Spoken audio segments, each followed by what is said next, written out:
All right, everybody. Welcome to the live well here this Thursday night.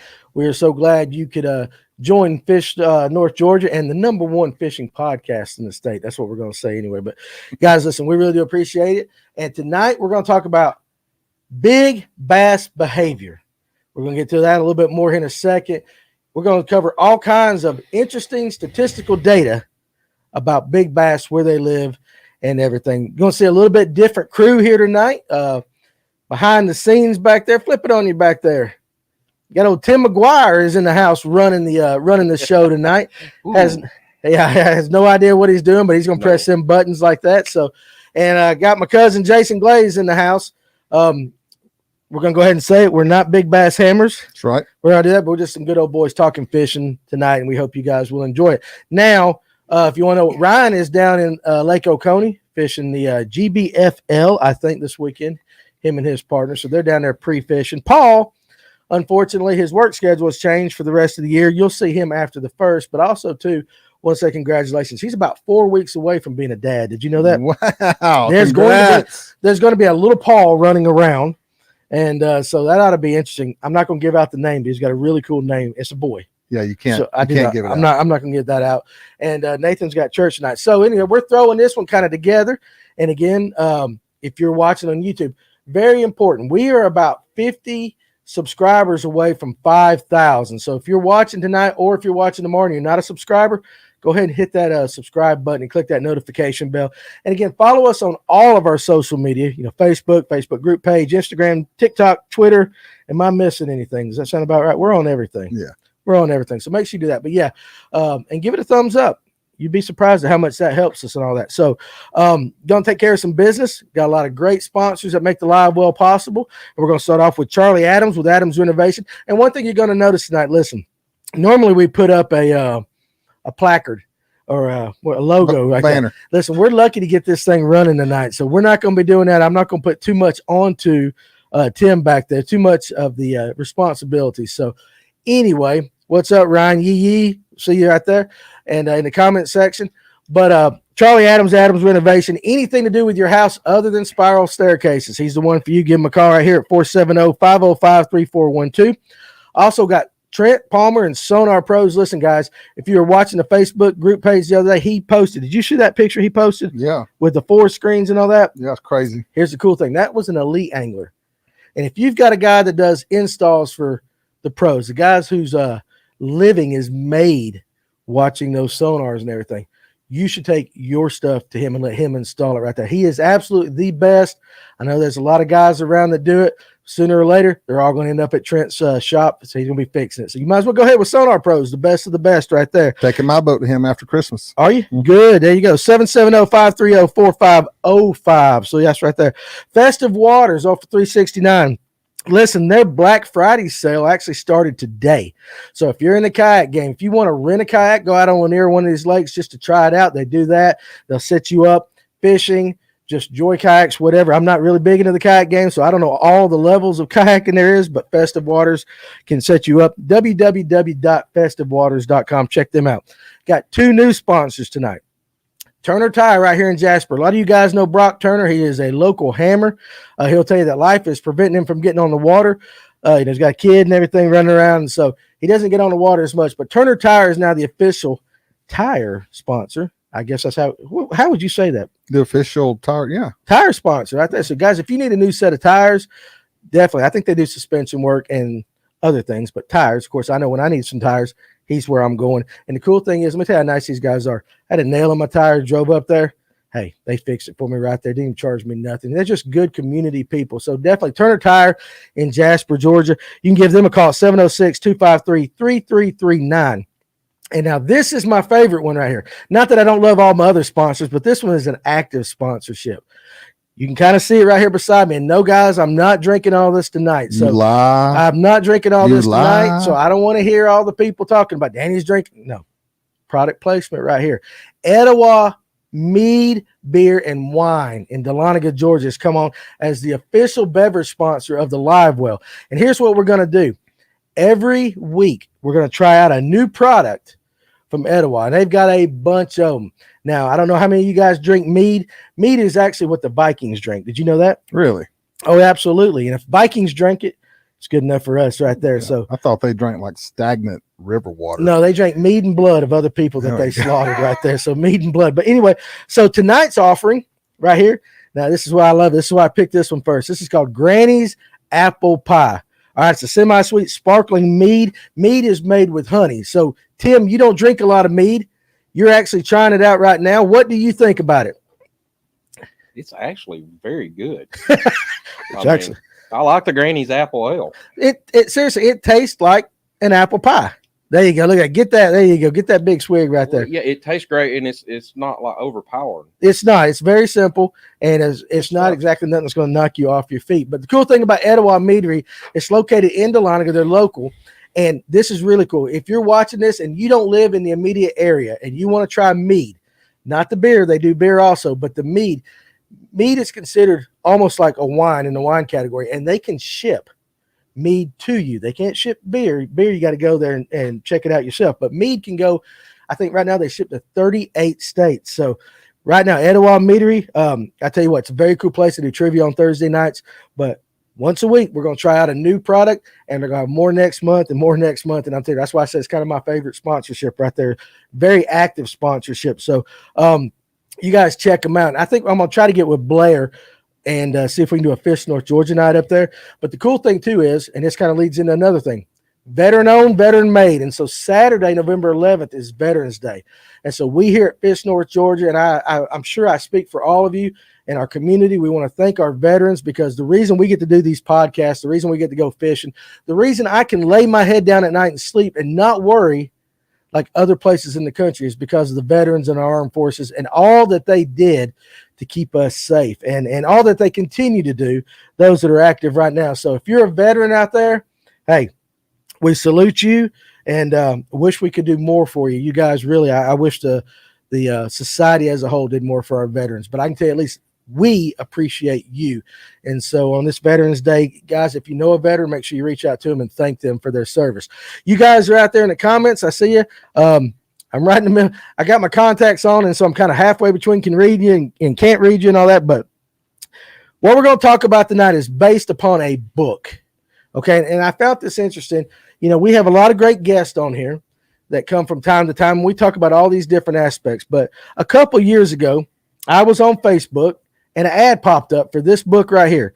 And it's called High Percentage Fishing, A Statistical Approach to Improving Catch Rates. And it was written by Josh Alwine. I hope if he ever watches, I hope I'm pronouncing that correctly. Might be Alwine. But I think he was an engineer. And what he did, and this was really cool, he took a lot of statistical data. And basically, if you guys remember Tim Hancock that was on here, he's been on the show. We did a podcast with him. He keeps meticulous records. And so he basically went behind three legendary true kings of bass fishing. I know there's a lot of people around here like to say they're kings of bass fishing. This was done by true kings of bass fishing right here. And he took their data and he applied it and kind of came up with some hypotheses. And what we're going to do tonight is we're going to go through this book, and I'm going to start throwing out some of the statements, and you can agree or disagree with them.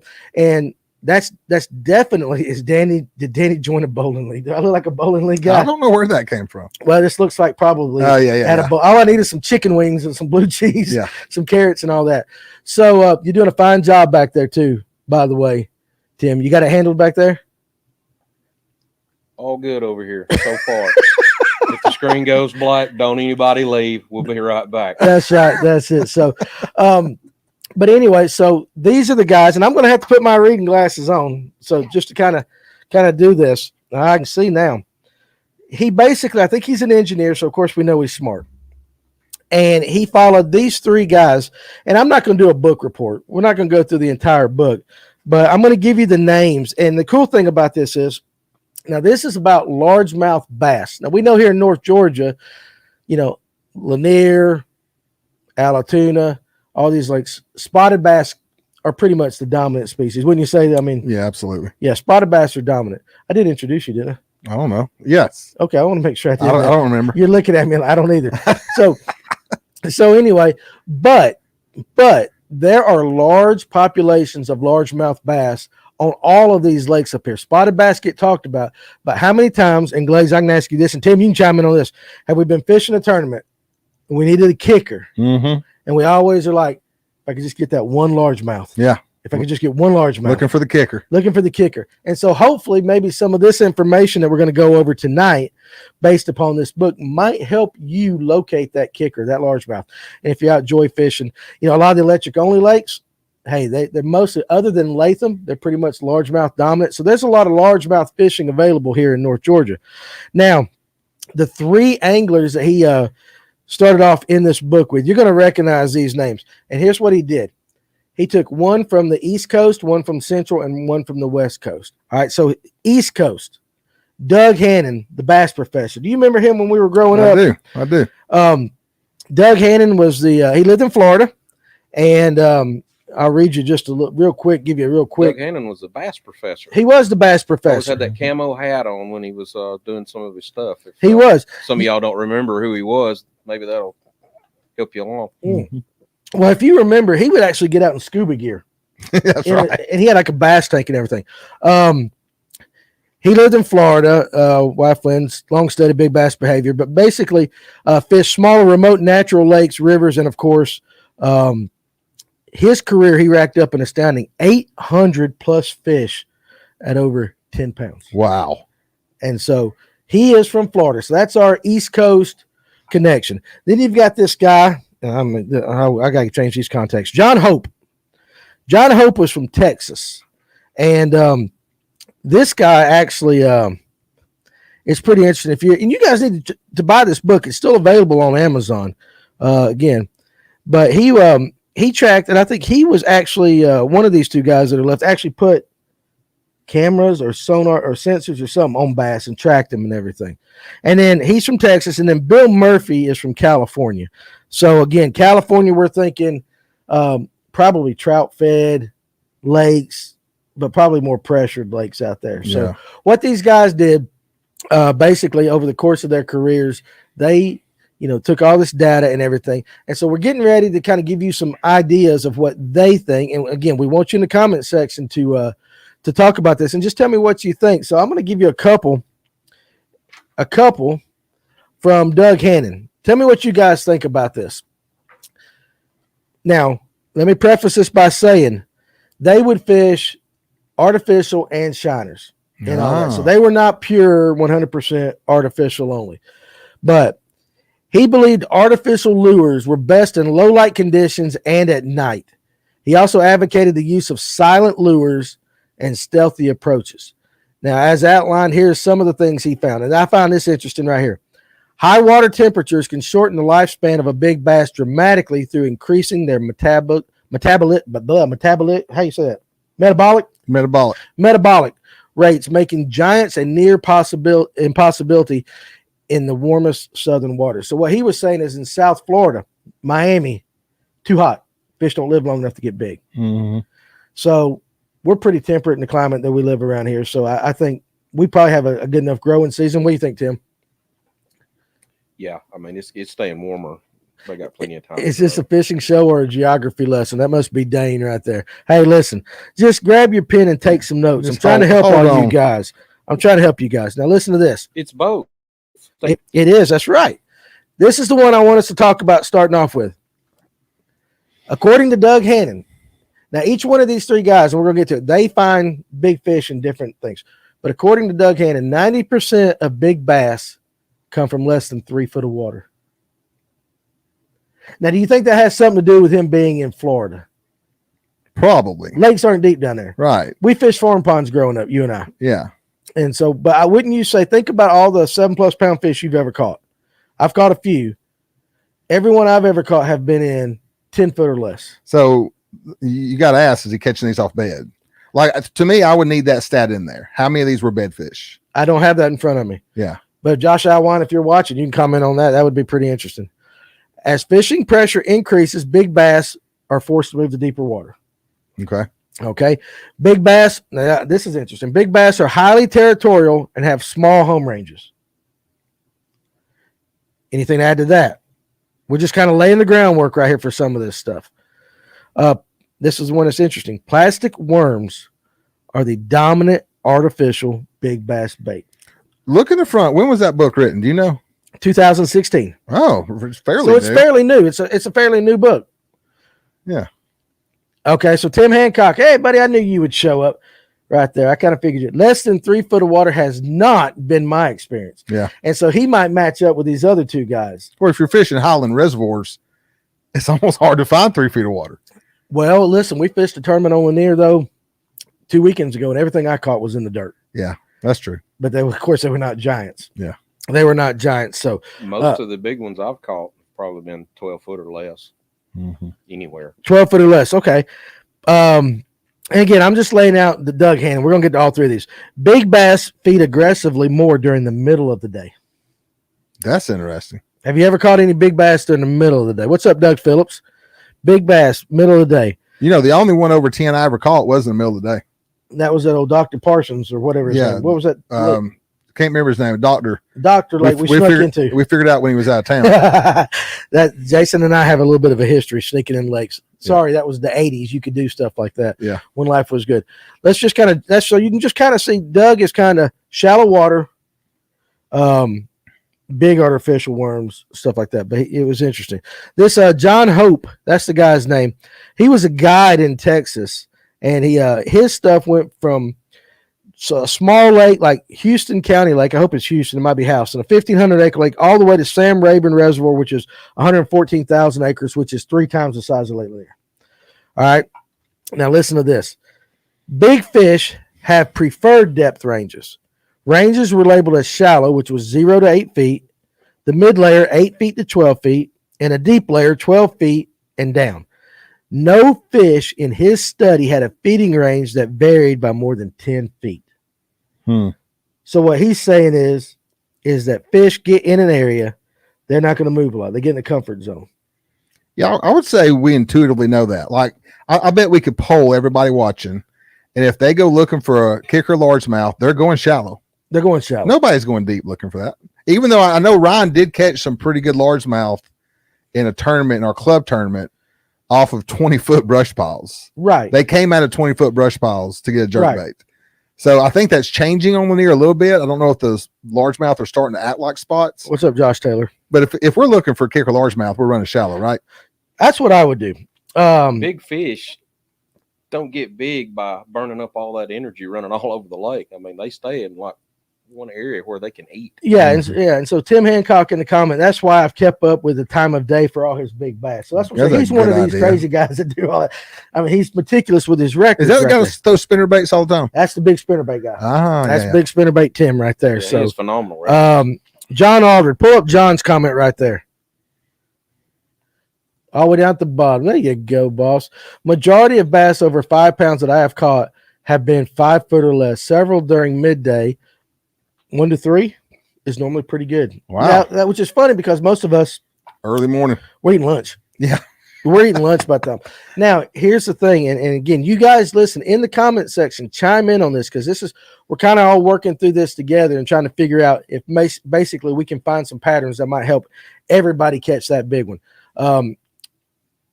Bronson Cox has showed up to the chat down there in the bottom. What do you say? What do you know about swallow? All I see is swallow. I meant shallow. Well, it's Bronson though. He might mean swallow. Swallow water fish, Jason. Okay, so yeah, not much. We're gonna have Jason likes deep fishes right after this. Okay, but listen to this. Listen to this. This is the Hope guy. All right. We talked about. He said that they have the ranges.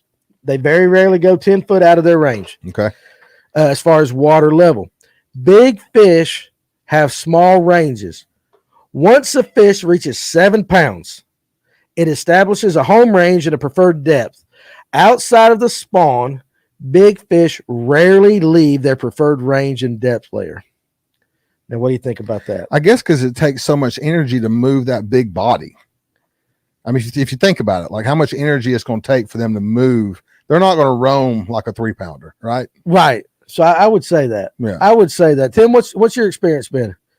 Or are you like me and you don't catch that many big fish?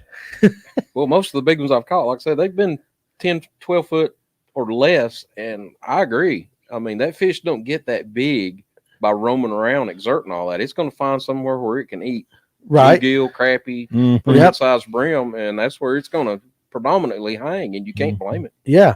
Big fish were highly predictable in that they precisely followed a daily routine. And again, remember, this guy put sensors on the fish. Big fish tended to be either in a negative or positive feeding mood. When in a negative mood, the fish usually suspended and were virtually uncatchable. So, Suspended. Now, we're talking largemouth bass. Largemouth bass. So if they're suspended, virtually uncatchable. We know that's not the case with a spot. no, yeah, absolutely. We're talking largemouth tonight. Right. We're talking largemouth tonight. So I find Just listening to you read all this makes me want to put on one of them swim baits as big as a chicken, yeah. you know? Yes. And just go look for one of these things. Yeah, so it's when in a positive mood, the fish roamed its home range, typically along a break line near the shallower end of the preferred depth layer, looking for a meal. So again, you can bring your thing right through there. I just love how, and this is what these guys have found through their experience and their notes. And again, Tim Hancock, I know you got a lot of notes. So, how large an angler's database is what's important with their conclusions, to draw conclusions. Yeah, I think in this book, and I might be correct, I think all of these are 15 plus years. Could be wrong. I'm not going to go back through and read the whole book, but I think I saw that. Feeding cycles generally lasted 2 hours, punctuated by long periods of inactivity while suspended. 2 hours. One of those feeding cycles, is that a pressure? Oh, that's good. We're gonna get to that in the back of the yeah, we're gonna get in the moon phases and stuff and all that kind of stuff. So feeding cycles began. Here's something interesting. Even though most of them, what was it, Hannon that said in the middle of the day, right? Yep. So this guy says feeding cycles began about half an hour before dusk and ended a half an hour after dawn. So their major feeding cycles for a trophy largemouth bass, according to Mr. Hope, was pretty much at night. At night. Now, how many fish have you caught? What's the biggest bass you ever caught over there, Tim? And all you guys right there, the biggest. Oh, there's Doug. Hey, Doug, that's my Uncle Doug. Dr. Kingslake.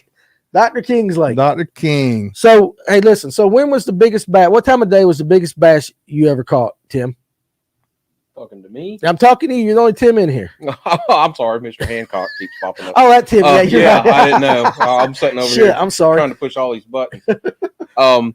Most of my fish that are in the 5 to 10 pound range have came during the middle of the day, honestly. During the middle of the day. What about you? You know what? So I'm trying to break that 6 pound largemouth on Lanier. And I caught a 5.8 in the middle of the day on a spinnerbait over at Jefferson Park in skinny water. And it was right after church. So it was like 1:30. 1:30. Yep. And he hit it twice. He hit it, missed it, came back and got it. You know, it kind of relates to hunting. Yeah. A lot of big bucks are shot between 11 and 2. When everybody's at home. Everybody's at home. Yep. So, you know, it might be a nature thing. Today, out on Latham, there was a monster buck walking around in the wood line out there. And this was probably at 1 o'clock. Okay, how close he was to my house? Because I'm only 100 yards across the street. But we are at that time of year when near that place that you and I were talking about before we went live. Oh hell, he was on the other side of the lake. We are that time of year. We are that time of year where they're chasing tail though, so it really don't matter. Doug, tell my Aunt Joan I love her. She's the best thing in the world. All right, so anyway, that's this Hope guy. So then again, now we're getting to this Bill Murphy guy. And he is in California. Yeah. So he's California. Big bass are highly territorial and have small home ranges. Big bass are completely different from small bass. Small bass tend to be shallow where smaller prey is readily available.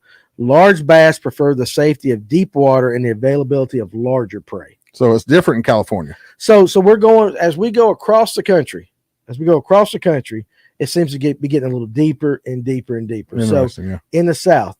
But the lakes here, and this is why I want to go over this book, is how we can translate all this information into a Lake Allatoona, Lake Lanier, Lake Latham, Hickory Log, all these lakes for somebody to actually really find the big one.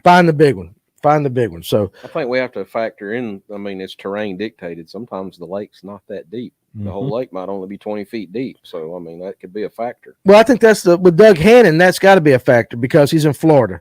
Yeah. I mean, all the Florida guys come up here and they're like, holy Toledo. It's deep. Like deep in Florida is 8 foot. Yeah, I was watching somebody on YouTube the other day, and they were saying we're gonna go fish some deep water, and they were in 12 feet, and I'm like, that ain't deep. No, that's shallow. That's shallow for here. Oh yeah, that's shallow for here.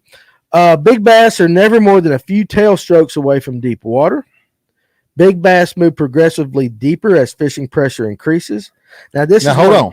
Yeah. That was an interesting statement. All right. Which one? So big bass are no more than a few tail swaps away from deep water. Yeah. I will find that you do need deep water close by. Like if you just got like a big shallow flat for acres and acres and acres, I don't know. But if there's deep water close by, yeah, I think there's something to that. Okay. So can you read Ryan's comment? I can't read them with these damn glasses on. Pull it up there. I got 4 over 10 pounds so far, 2 at night, 1 in the afternoon, and 1 in the morning. All 4 came from a spinnerbait. Hell, you can't see no better than I can. Well, that's like 12 feet away, and I'm 51 years old. It's the blind leading the blind. And All right, so hey, I'm okay. gonna buy y'all a bigger screen. Okay, wait a second. All right. Pull up that comment. We've got somebody that knows this book. Oh, do we? Yes, I think so. Read this comment right here. You read it, Tim. Oh, yes, he's right. So on page 27, I'm getting to that, buddy. Yeah. Tony Collum on the how-to hero. Hey, listen, number one, I appreciate you joining us tonight. We feel like we found a unicorn. Yeah, we get a lot of regulars here, and it's always nice to see a new name right there. So yeah, page 27. I'm about to get to that as we discuss all 3 of them. But it's pretty cool. Somebody knows the book. It kind of gives the book some credibility. It does give the book some, and it's an interesting damn book. Is it? Yeah. So basically, you probably read it in 6 minutes. You still speed reading? I am a speed reader. Yeah, I do it. Yeah. I generally, by the time I'm off the toilet, it's done. Red. It's red, which means it's not good because I don't really absorb. I've always been impressed. Again, and as a Tim, I'll tell you what, because we're blind on this side over here. If you see an interesting comment, it's your responsibility to pull it up. Gotcha. Does that work? But anyway, hey, listen, Tony, seriously, thank you very much for joining us tonight. So I'll just jump to that. All right. So basically on page 27 of this book, he's got Doug Hannon, John Hope, Bill Murphy, and he's got all of these things, and he talks about whether they agree or disagree. Okay. So what we're going to do is we'll go down every one of them, and I'll tell you who agreed and who disagreed. So on this first one, you guys listen to this, especially those that have been fishing Lanier here lately, because according to Kevin Underwood, great, fantastic guide. He kind of helped me with my tournament. They give me some advice. He said, you got to throw in the dirt. And that's where the fish were. But shallow pressured water is a poor producer of trophy fish. Do you agree or disagree? Then I'll tell you what these guys said. I'd say any pressured water. Okay. Yeah, but absolutely. What about you, Tim? Absolutely. Shallow is worse. Oh, yeah, absolutely. Okay, so all 3 of these guys agree that shallow pressured water, trophy fish, probably wasting your time. You might look up into one, but you're wasting your time. Yep. Now, this one's going to be interesting. Weather has, now listen, little impact, not a lot, little impact on trophy fish. So you guys in the comment, what do you think? How much of a role does weather play in catching a trophy bass? Again, largemouth. According to Doug Hannon, John Hope, Bill Murphy. And Josh Elwine, the guy that wrote this book, you did a hell of a job putting all this together. What do you guys think? How much does the weather impact a trophy bass? This is where you're going to get frustrated with me. What are we talking about with weather? If we're talking about the pressure rising and falling, I disagree. If we're talking about, let's say it's 60 degrees today, 80 degrees tomorrow, the fish don't know that. They're underwater, right? It takes a while before the water temp to change. Right. So it depends on what he means by weather, whether I would disagree with that. Okay, so we got a comment, Facebook user, nastier the better. What do you think? Does it have little impact, Tim, to you? Weather has little impact on trophy fish. You guys in the comment. I think weather has an impact a lot on all fish. Okay, Tim included. Okay, so Tim Hancock says not as much as you think. So 2 out of 3. Doug Hannon did not agree with that statement, but the Texas guy and the California guy, John Hope and Bill Murphy, they said weather has little impact on catching a trophy fish. So, and again, Tim is saying in there, not as much as you think, which is pretty interesting right there. How about this? I'll skip this because they all agree. Big bass have dormant periods. Yeah. Okay, so they feed, and then they're just going to sit on their butts. Not going to do much of nothing. How about this? This is where all 3 of these guys, I want you to guess who it is. All 3 of these guys disagree. Most trophy fish come from deep water. Which one of these 3 guys do you remember would agree with that statement? Most come from deep. That'll be the California guy. California guy. Most fish come from shallow water. Trophy bass. That'd be the East guy. That'd be the Florida guy. Florida guy, Doug Hannon. Mm-hmm. And medium depth guy. Texas. That's the Texas guy. So that's pretty interesting. Live bait is the dominant trophy bass tactic. 2 out of 3 agreed with that. Now, how about this? Which is interesting to me, especially with the deep water guy. Trophy largemouth. Why the hell did I take my glasses off? I should just keep them on. I know I'm wanting to look good for camera. Stealth is extremely important to catch trophy bass. Stealth. Stealth. We're talking about silent entry with your bait. What are we talking about? Yeah, I think all of it. Creeping your boat up there. I think all of it. Yeah. All of it. All of it. I mean, but if you're catching fish, they didn't get that big by being dumb. Yeah. Oh, hey, pull Tony's back up. I think he's calling us old. Love the show. I'm always looking for literature, especially especially the older generation. I thought he was talking about us. Like taking a shot at us. Like I really enjoy them old farts of it. Trying to read. I'm trying to read this book. Ryan says longer cast. The shallow water, the more weather will affect him. That is going to come back up here, Ron. You're absolutely correct. How about this one? Spots. Particular spots that you're trying to fish are more important than the baits. How many of these guys do you think agreed, and what do you think? Is it the bait or is it the spot? Oh, I would completely agree it's a spot. So, like, I've only been fishing Lanier consistently now for about 3 years. Right. I can throw the same bait you're throwing, work it the same way that you're working if I ain't in the right spot. That's what I'm learning. It's all about where you are. Think about how you and I grew up. Yeah. I mean, how many daggone farm ponds did we sneak into or fish that always had, especially when we were throwing shiners or something. I mean, we grew up throwing shiners on my daddy's lake and on that lake, and we threw everything, but there were always those magical, that stump or that corner, that corner, that pocket, that cover. Always had a spot. Yeah. Always had the opportunity. I mean, if you think about it growing up now, and I know you and I are getting older in the tooth and we ain't thought about it in a while, but I think growing up, there was always like, you caught that big 10+ pounder off that dock over there on Mr. King's. Yep. And it was around brim beds. Which there is Ryan right there. Yeah, brim beds. That makes sense. You know, yeah. You're going to go look for a big bass in the spring, find a full moon when the brim are bedding, and there you go. That's where I'd go. Okay, well, that's kind of. Big fish got big by eating those brim in that spot, so why leave? Well, you know, it's pretty interesting. Now that we sit back, the problem we've got to deal with now is you and I don't fish farm ponds anymore. No. And so you're on Lanier. Yes. You're on Altoona. You're on Carter's, all these Highland reservoirs. Where are the spots that a trophy largemouth is going to hide out consistently? And again, we're going over all this stuff where he's talking about their range ain't small. So if you catch a largemouth bass, let's say Pocket X on Lake Lanier, according to this, and we're going to get into more of it, according to this book, he don't move far from it. So if you release that fish, he probably can be caught again in that area. So it's finding these spots, and then we'll kind of try to figure out what makes these spots, which is pretty doggone interesting. You guys in the comment section, think about that as you grew up. And you know, Tim Hancock, I know you got a lot of experience on Altoona, Rocky Mountain guys that fish these other lakes. Are there consistent spots? And think about the baits you threw in those spots.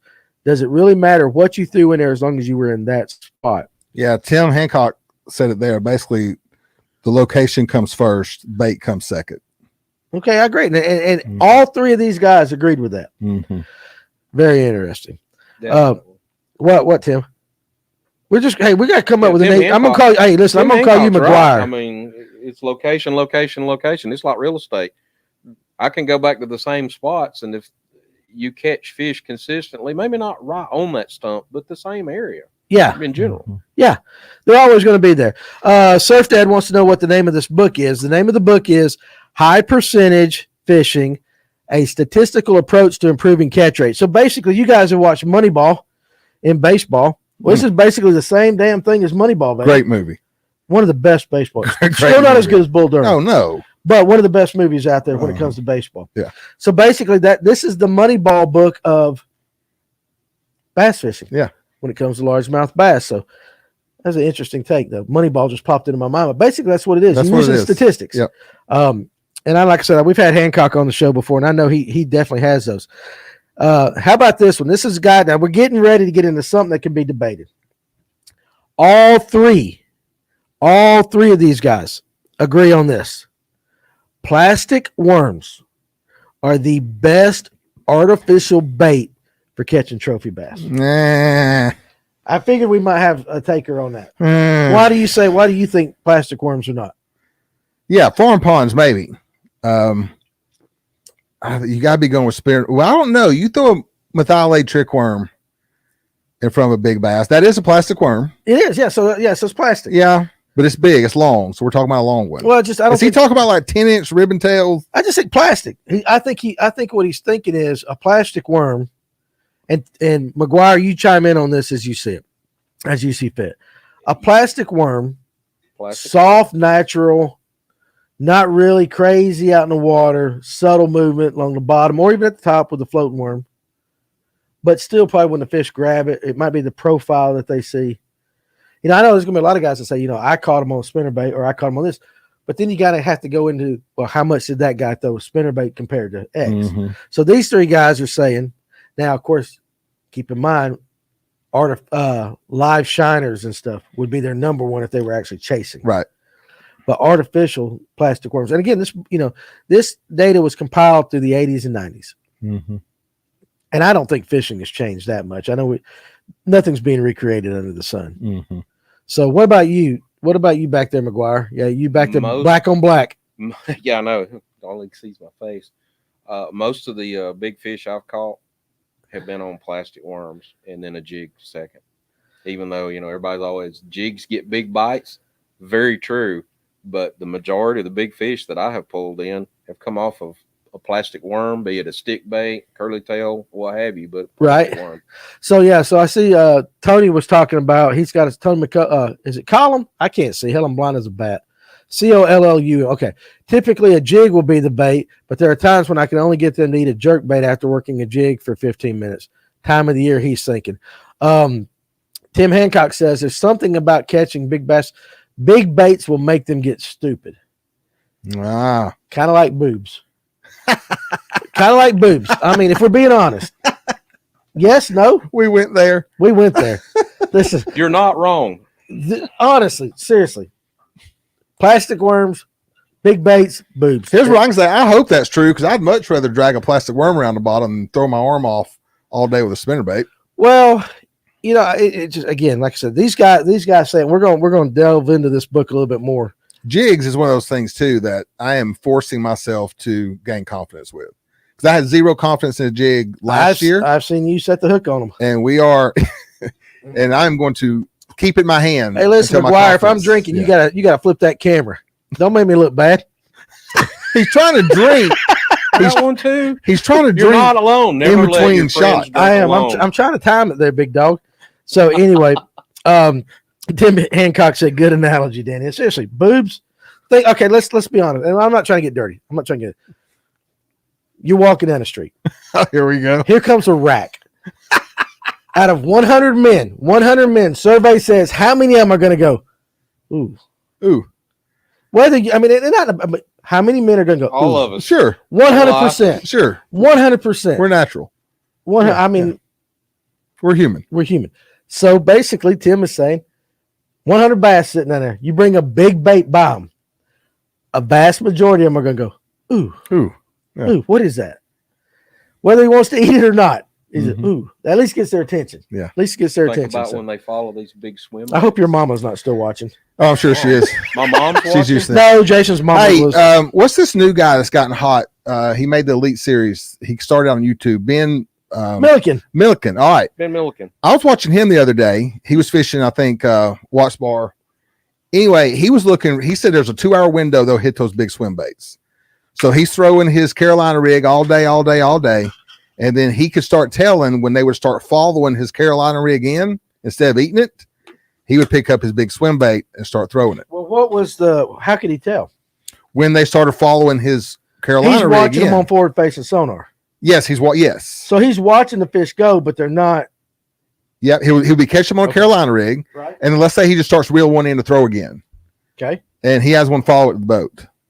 Right. That's when he knows he's got a window. So he'd pick up that swim bait, big old swim bait, start chunking it. And I was like, this dude's smart. So he's got 2 hours, and he's basing that on. He basically Do you throw big He swim throws baits? some Monsters. monster swim baits. Yeah. If he catches monster fish, you can't knock him. Yeah. It is what it is. Right. So let's look at some of the comments. Agreed. I struggle with jigs myself. Surf that. Yeah. Listen, jigs are tough, but boy, when they hit that son of a I gun, love it. my gosh, I love jigs. I don't care if it's a spot, largemouth, whatever. The jig bite is best. Jeremiah, my top 5 would be. Let's see Jeremiah's top 5. Let's throw this up here. By the way, I got a plug for you. I'm a subscriber. What is it? What am I? Some kind of special subscriber. I get the tackle box. Member, you're a member. I'm a member. Okay, you're a member of the thing. So a couple months ago, in my box, my monthly box, Which you can get here at Fish North Georgia. which you can get here at Fish North Georgia, there was a jig in there. I caught 3, tied it on, caught 3 over 3 pounds. Yeah. And it's been on my deck ever since. And we were on Hartwell. Now, of course, we caught it with dinks all day. Right. But I caught several fish on it on Hartwell. Yeah. So jigs work. So It's a confidence thing. It is a confidence. So what he's talking about is, again, guys, hey, listen, one way you can support the channel is you can actually become a member here at Fish North Georgia. We have several different levels. We got one for just under $5. If you just like what we're doing and you want to support the show, a lot of this stuff is not free. And so, hey, we appreciate that. You can get the $9.99. If you jump up to that, I believe it's $9.99. Anytime we go fishing, you get you get Ryan's fishing reports. And we're getting ready to add one thing that's coming is we're getting ready to talk to guys on various lakes so that we can expand the lakes, get off Lanier a little bit. We're always going to have that, but get into these other ones, trout guys, everything. So that right there, that $9.99 that you can be a member of, that's really getting ready to expand. And then for $49.99, you get all of that. Plus every month, Ryan sends you a box of baits that are pertinent to that coming up month. Yeah. So like if you join tonight, your December box at the beginning of the month will be something that you need to fish with in December. And what he's doing, he's trying to help you build your tackle box up 12 months out of the year. So again, it's a great way to support the channel. If nothing else, make sure you subscribe. We've got to get to 5,000. I'd love to get to 5,000 by the end of tonight. Yeah, we only needed like 50. Let's do it. If you have not subscribed, hit that subscribe button. It takes a second. Yeah, seriously. Let's get us to what are you trying to get to? 5,000? We're going to break 5,000. Let's do it. Because I've always heard once you hit 5,000, it flows from there. All right, let's go. 5,000 is like first base. Yeah. You know, first base. Huh? Just click that button. Click that button. And hey, by the way, if you think that $49 a month is expensive, just think about what you're going to spend anyway. Yeah, that's the way I looked at it. And I will say this: I'm going to spend it anyway. And this ain't no mystery tackle box crap. Right. It's good stuff. Yeah, we're not sending you a pack of 4 worms and some hooks from Japan. Because that mega bass box I got, that was straight garbage. They started sending me some coffee flavored silent crap. I don't know what that was. That was straight garbage. But this stuff's the ones they get, I think sometimes are a lot leftover. Yeah, got too much stuff. It's like going to outlet mall. Ryan packs are going to catch fish where we all fish and live. So everything you get in that box, you can use. It's not junk you're going to give to the kids to go out in the yard and play. That's right. Oh, hey, listen. We got more family. We got more family. Pull up there, old Balin. Oh, Balin. Balin's on here tonight. Remind Jason about last spring. And the largemouth we caught on a worm. Oh, yeah, but I ain't giving that out, bro. No, he said you could. Oh, I can? All right. He said. All right, so listen. Here comes the juice. He said they're mine. Dude, I don't want to say that. All right. Hey, Michael Temple's in Hawaii, dude. You suck, dude. We were skipping monster shad. This color's hard to find. I think y'all got it. I bought a shit ton of it. We were skipping monster shad, weightless wackies around shallow docks. Who brought that up? Huh? Who did that? That color? Who told you about that color? No, I told you about that color. Is it you that told me about absolutely. That color? Are you sure? I called Jonathan. You did because you were looking for it. Jonathan's daddy found it on some kind of experimented thing they were only giving to pros. I told you about it. Yeah, and I bought a bunch. And you took you 2 weeks to find it. Anyway, we were fishing those on weightless wackies around shallow docks. Yes. And not just shallow docks, shallow blowdowns or whatever. We wore largemouth out. Now, we didn't catch any 7-pounders. Right. But we caught plenty of 4s. Yeah. It was legit. Well, that's what I caught. I'll be honest with you. In the Electric Bass Opens had the 2-day tournament on Lanier out of Thompson Creek. I threw weightless wacky 2 days straight. That's what I caught 90% of my fish on. Monster shad? Hell yes. Tell me. Guys, Monster Shad is the best Yamamoto color out there. Yeah, and if you can't find Monster Shad, they have a smallmouth sexy. Is that what it's called? I don't know. I just know Monster Shad. Yeah, it's close. I bought enough to choke a billy goat. Well, Hammond's y'all ran out. Hammond's ran out, and so I went to the smallmouth sexy. It's close enough. Close enough? Yeah. There's nothing better than a Monster Shad. Tim Hancock, read that one. Dang, Jonathan, we gave away juice, bro. Hey, read that, Tim Hancock. No, not that one. The one up above. And then there's a 4 Real Fishing Guides. I don't know that I've seen that name on here again. I'm kind of old. I'm hard to remember names, but if I haven't seen you, thank you for tuning in tonight. Read that about spinner baits right there. You, Tim McGuire, read. I'm lost. It's right there. You got it pulled up on the screen. You go left to right. Listen, You read left to right. Good We Lord. got to cut him off. He said I know. Where's one of my- those got a lot going on. this Where's Edward Mike Metery Simpson? has absolutely tore him up back there, boys. This is Remember, hey, good stuff. the Vikings drank that. Yeah. That's right. As much as I love spinner baits, there are certain times of the year that the big 8-inch swim bait or my glurk will outproduce the blade. That's what my wife says. You need to wake up. She's lied to you. No. I mean, oh, I love you, baby.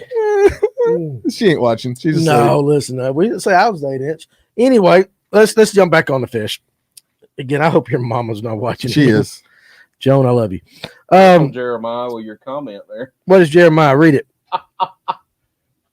My question for Tim and other old timers who documented catches over the years is this: which lures have you noticed decline in catch rate over time? That's a good question. Well, Jeremiah, we're old timers, since and we don't know which Tim you're talking to, so maybe we forgot. Well, no, he's talking to Hancock down the bass that you caught.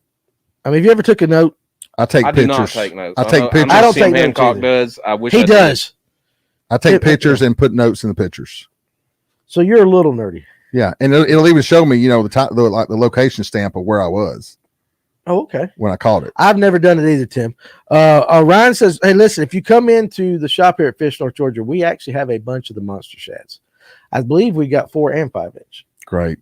So Covers. I've got a new technique. I'm going to do a wacky worm video, but I've got a new technique that I haven't been letting anybody watch what I've been doing. Been trying it out. I was going to pop on that video. Hey, I'll say this too. I was in the back of a creek that is usually pre-spawn, but I just slipped back in there. This was about a month ago. I slipped back in there anyway. Yeah. I come upon a school of largemouth acting just like spots, and it was nuts. And they started hitting flukes.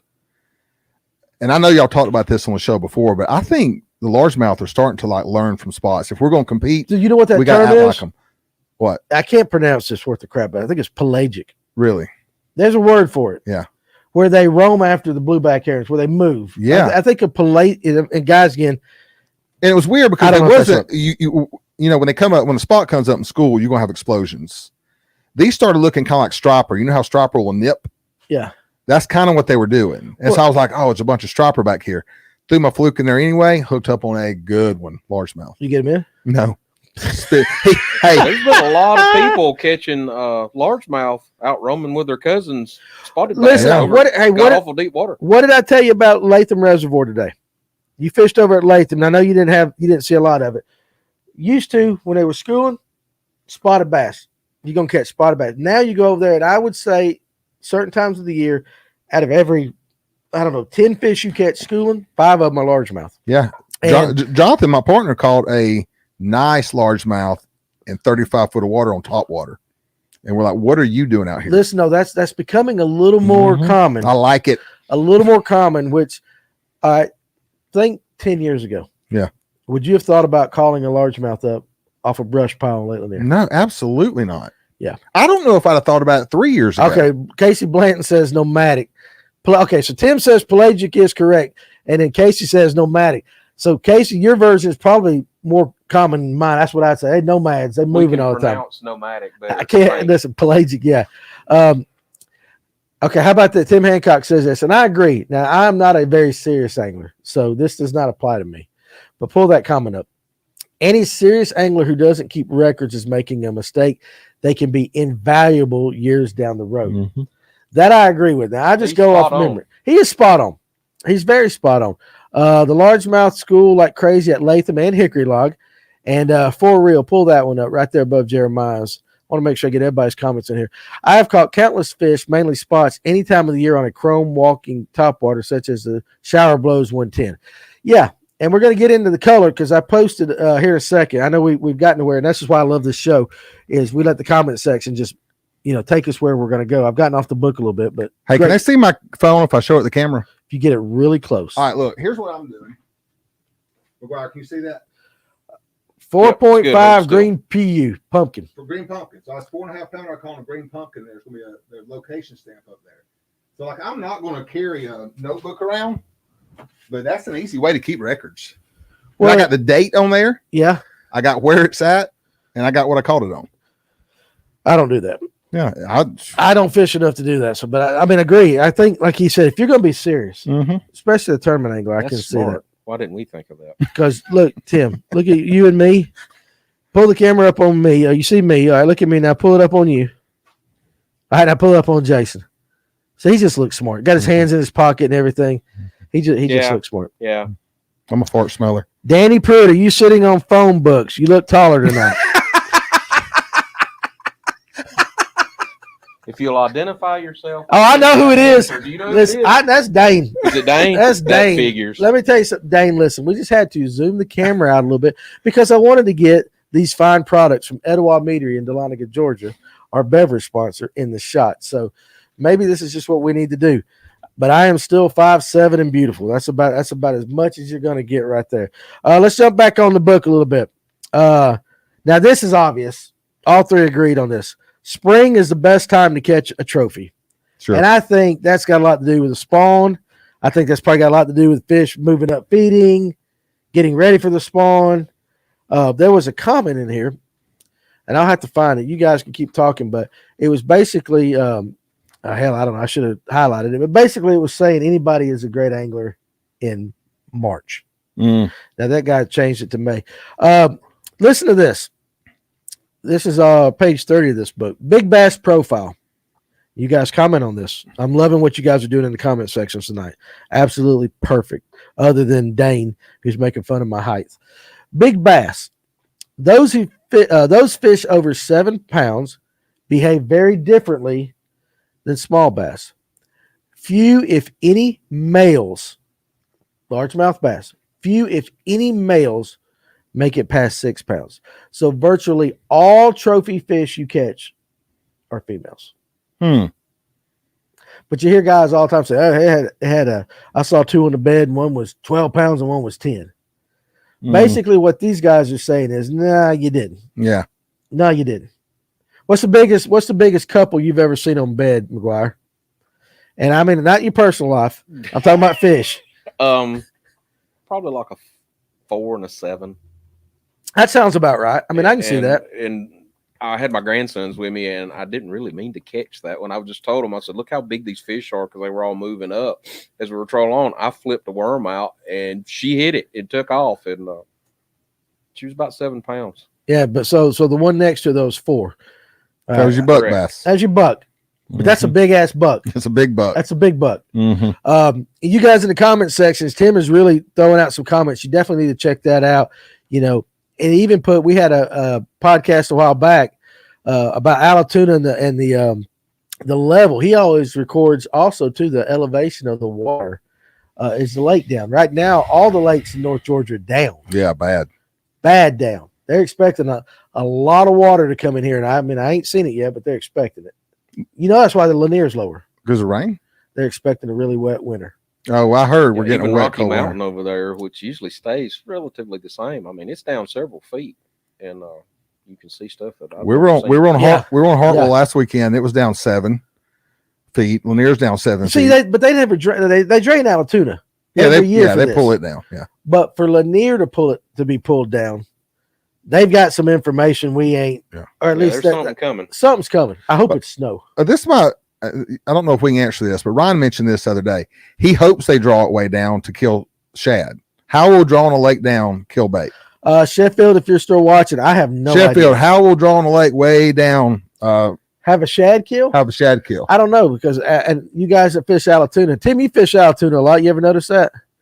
And then I want to pull up a for real fishing guides after you answer this comment. Have you ever noticed that a shad kill when the lake's down on Allatoona? No, not really.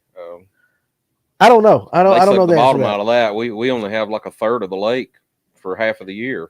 Yeah, I know Bad. it sucks, man. Mud hole. Okay, so Yeah, so Ryan says no, LOL. So you must have misunderstood him. I don't know. I don't think I misunderstood him. Okay, well, anyway. Okay, maybe I did. My bad. Ryan, you explain what you were talking. Pull up My bad. that comment right there. Have y'all? Okay, this is for everybody. Comment section, Tim, Jason, all you guys. Have y'all noticed the fish acting different over the past few years, such as fishing pressure affecting them, making it tough for tournament anglers? 100%. Absolutely. You think so? Yeah. Oh, absolutely. They get educated. Intuition's passive learning, right? So you're learning without even knowing it. These fish are learning things, and so the more pressure they get. Okay, you're a smart guy. I know you do counseling. You got all these terms. Jason's a counselor, by the way. You guys, if you need him, call me. No, please don't. Oh yeah, he's great. You need him. But anyway, seriously though, okay. But I'm just going based upon what you said. How much can a bass really learn? What is the extent of their knowledge, and how long does it last? Like if I bust a big buck, if I'm walking through the woods right here and I jump into a big buck's, bedroom and he'll fly out.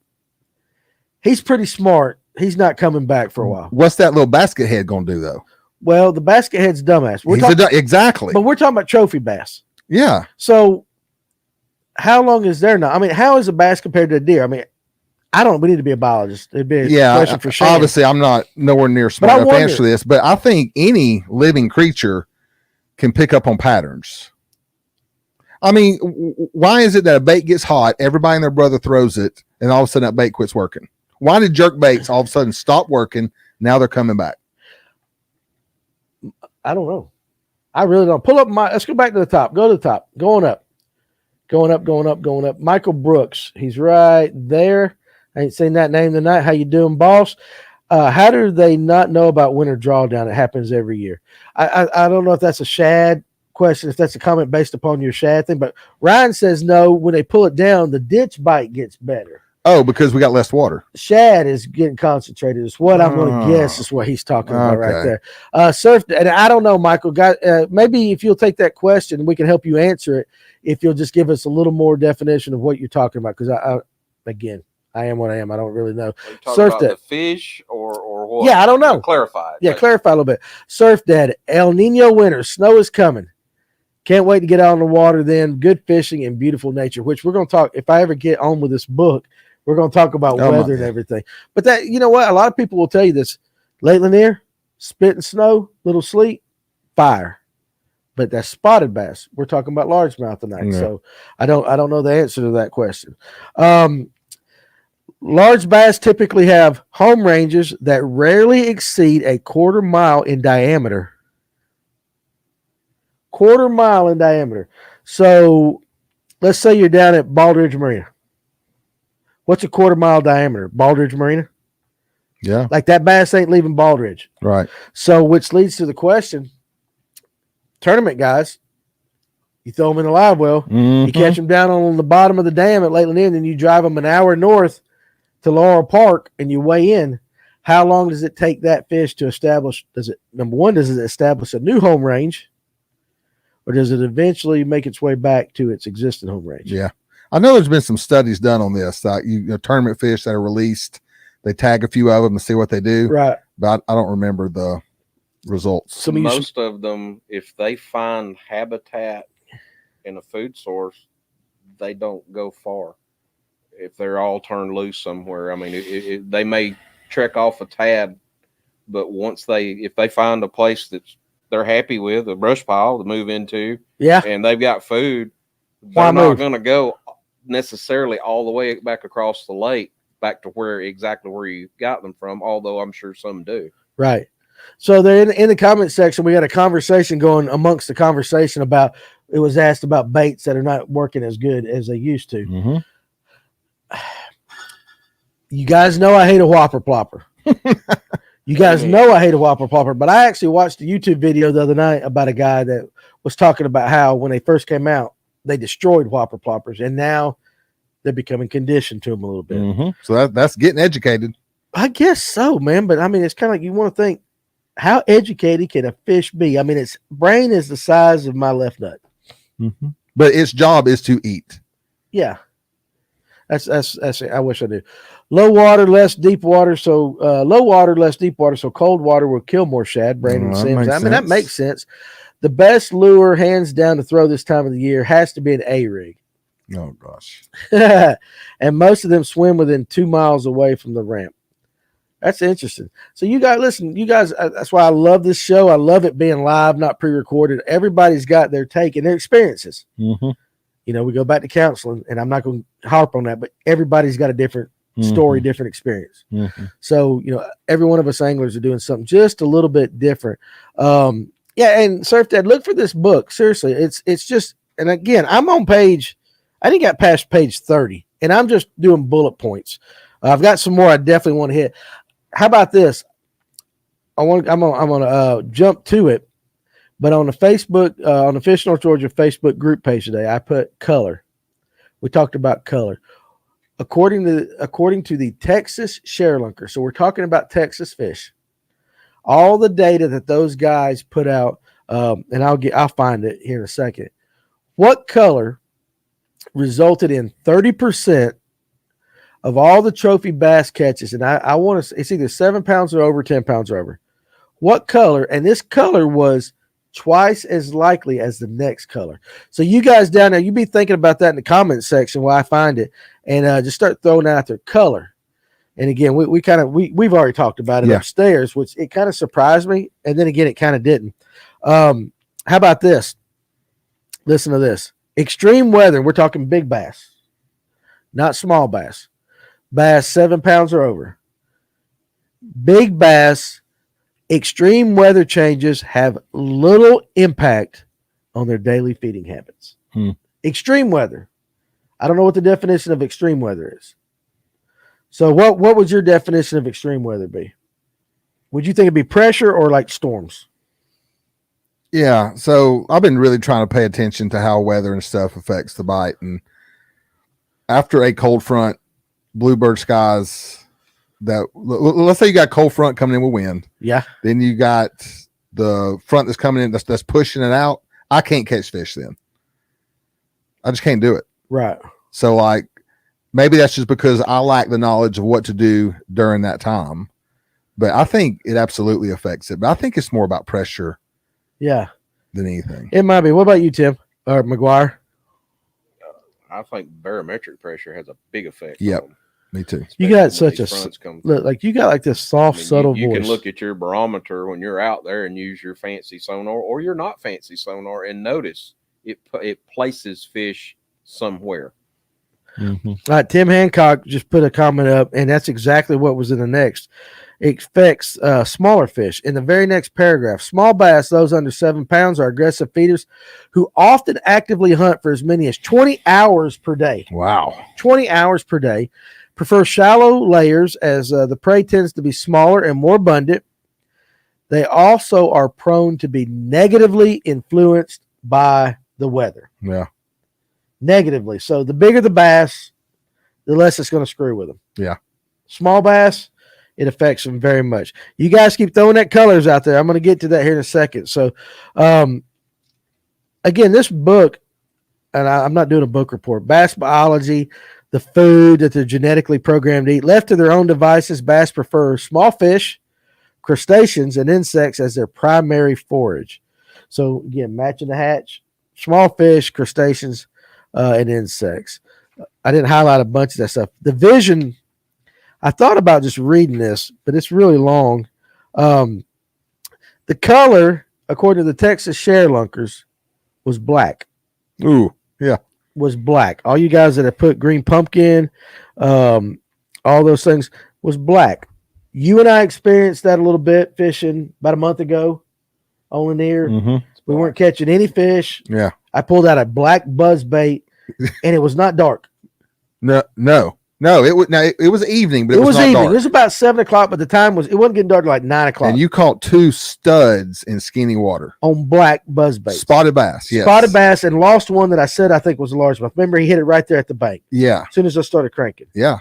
Black buzzbaits. I got a buddy, guys, he's been on the show, Andy Middleton, kayak guy extraordinary. Used to come in and say there's only 2 colors of buzzbaits, black and black. Do you have any experience with black there, Tim? McGuire. I got this. That's what happens when you got a guy to come around here. Yeah, that's right. Yeah, I mean, I catch more with a darker worm than I do a lighter worm, so naturally black's going to work.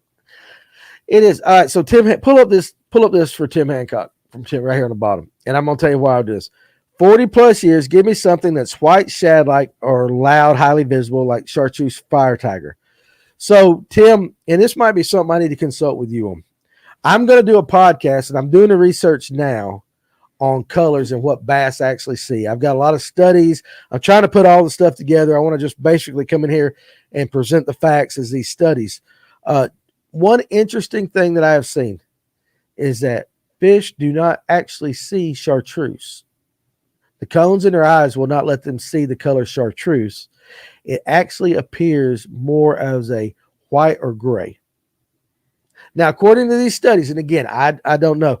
So we were kind of talking about that before the show. The same info that I've seen on those studies, that it appears either in the white or gray spectrum. Which is funny because, like I said before the show, like a lot of us guys will take our plastic worms, we'll dip the tail in chartreuse. Oh, absolutely. And then we all, I mean, I've said it, that there's something about the color chartreuse that just pisses off a spotted bass. Mm-hmm. I've said it many times, but if they actually can't see it, what are they really seeing? Something different. They're seeing something different. It got to be a contrast, something like that. So, hey, We're by the way, still going to do it one way or the other. Just because, I'm going to do it. Right?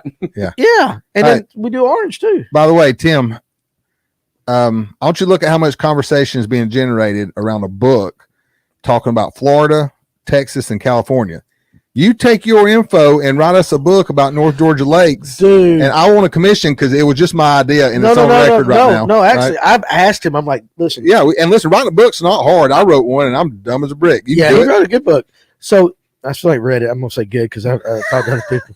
I won't read it. I can't because I won't judge you. But write a book, Tim. Here's what I told Tim. I told Tim. I said, listen, Tim, when the good Lord takes you home, I prefer it beforehand. Could you leave me your records? Because I would love to dig into that, and I would write a book. Yeah. I mean, but seriously, this is just, there's enough valuable information because Tim's one of those crazy guys that do that. Let's see here. Fishing and two. I've got some. What about scent attractors? How many of you guys swear about scent? I use it. This guy said, I've used scent attractors for years and I've closely monitored strike rates as compared to my fellow fishermen in the boat. In the interest of transparency, I will admit this has not been a scientific study with any sort of formality in the usual sense of data collection. Now, with that disclosure, I can say with a high degree of personal confidence that scent attractors in the world of bass fishing make very little difference. I'm going to do it anyway. In terms of catch rates. I'm going to do it anyway. You're going to do it anyway. Do you use scents? McGuire? I don't think they do anything. But do you use them? I do not. You do not use them. I've tried it. I can't tell the difference. I have sprayed silicone onto fluorocarbon line and fished with it and caught fish. So it wasn't the real magic or anything like that, and it didn't affect those fish biting it. So there's that. Yeah, I agree with you, Tim. Whatever they're saying, it works. Yeah, I don't. Listen, garlic. Here's the thing that I'm curious about scents. You have about 4 major ones. Mm-hmm. You've got a crawfish. Mm-hmm. You've got a garlic. Mm-hmm. I've seen coffee. Yeah, what is that? And I've seen anise or anise or however the hell you pronounce that flower or whatever.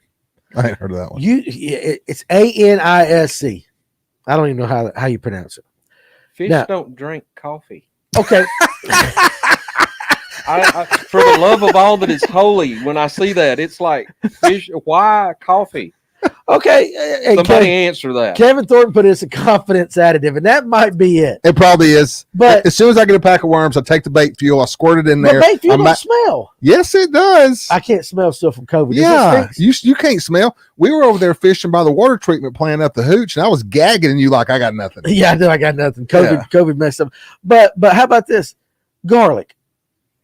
Yeah, like the pin. What do the fish eat that smells like a pizza? Smells like Papa John's. Yeah. So like the pins I use to color my jigs right now, like my trailers. Yeah. The orange. Yeah, it smells like bad garlic. But why? Okay. So probably to catch fishermen and not fish. I mean, I bought it. So here's the thing. Eventually, there's a first guy for everything. Sure. First guy that drank milk. He was brave. Think about that. Come out of a cow. It's a brave dude right there. Hey, that's a.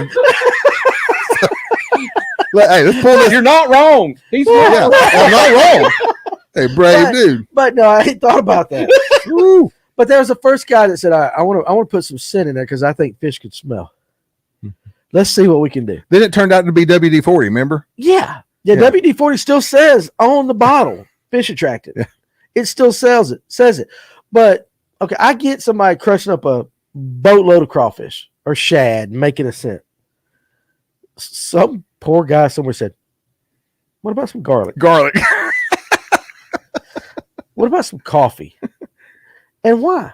Well, if you think about catfish, I know we're not talking about catfish. Yes. But catfish, the nastier the better, right? So not necessarily. Really? Catfish are predators.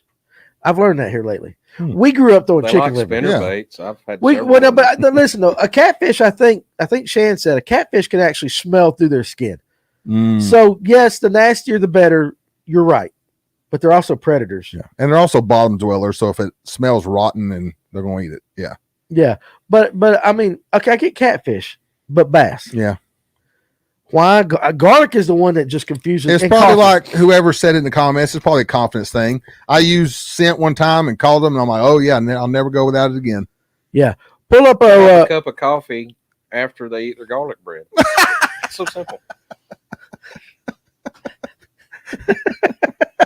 Pull up. Is it Georgia Fanatic? I can't read tonight. Joe, Georgia Fanatic. Jigs smell like garlic bread. What's up, farmer? I guess fish are Italian. Hey, listen, first of all, I ain't seen that name, so glad you're watching tonight, and I guess so. But I just, it was Farmer here fishing with Farmer. What's anise oil? Okay, but yeah, but anise is a plant or herb or something like that. Why would you put, and coffee and garlic are the biggest ones. You open up JJ's Magic, and it's like the god awful strongest garlic smell in the world. Yeah. Is it just that it's scent in and of itself? Something different. I don't know. You guys, if you got a reason in the comment section as to why fish hit garlic, let me know. I want to pop over to a couple of these other ones. Couple of these things. Now he's got this chapter in the book, and this is how it's spelled. I can't pronounce it. PISCEM. So it's like PISCE metrics. PISCE metrics. Dude, I'm dyslexic. You're talking to the wrong person. I should have known. Hell, I've known you my whole life. You wouldn't know what that is. We thought you were the smarter one that could pronounce that. No. We're gonna get into the weather stuff. This is pretty cool. So what he did in this book, and again, guys, go buy this book, Moon Myths. So he's got these hypotheses, and he's got the answer. Let's talk about the moon a little bit. Yeah. Because you and I have talked all the time growing up. Yeah. Like full moon, you and I can't sleep. Right. Oh no, we can't. And what did our moms tell us? Because we got Cherokee Indianness. And then what happened when we took the daggone Well, we test? took the test in it, and no, we don't. I am the most white man that ever walked there. European. I am 98% like Great Britain, 2%. Which No, seriously. Which is why you're short and bald. That's it. Yeah, that's exactly why. Short, fat, and bald. I can't sleep when it's a full Me moon. neither. I don't lie. And don't tell me it's just because it's lighter outside, because that ain't it. Remember, we were growing up. Remember, I know this sounds so bad. As we progress as a culture, but I remember being told that because of our Indian blood, remember, because they would pick crops at night. I mean, stupid crap like they pick crops by the moon and stuff. During a harvest moon, I think we got more energy because we could be out picking crops. And I will say this: when we were having our first kid, when we were having Carly, you know how you go to the hospital and do the tour first? Yeah. They told us if you are scheduling a C-section, do not do it on a full moon because we will be loaded in here having babies. Ain't it crazy? So it affects the body. It affects the body, but it affects fish, I guess. Well, gravitational pull, yeah. I mean, Sure. it does have an effect. Listen, though, my mama told me when I was a senior in high school, and I'm applying for scholarships. I'm not lying, guys. She goes, you need to apply for the one about the Cherokee because I'm like 1/8 or 1/16 Cherokee. They ain't a damn drop of Indian blood. That was the most disappointing thing I've ever gotten. Because we felt cooler. Huh? We felt cooler thinking we had a little Indianness. But we got none. None. Like we're white, man. Yeah. And then my wife, guys, I guess I can say this. My wife did it. And it was her 23andMe or whichever one. Ancestry. We did that. What did you do? Ancestry. Okay, that's what we did. So my wife's come back 16, it's like 68% Great Britain, 24%, whatever, something like that. And at the very bottom, it was 0.03% Congo. And I said, somebody is messing with the pepper shaker over there with you, baby. But I will say though, I was told that it reads what the strongest genes that was passed on.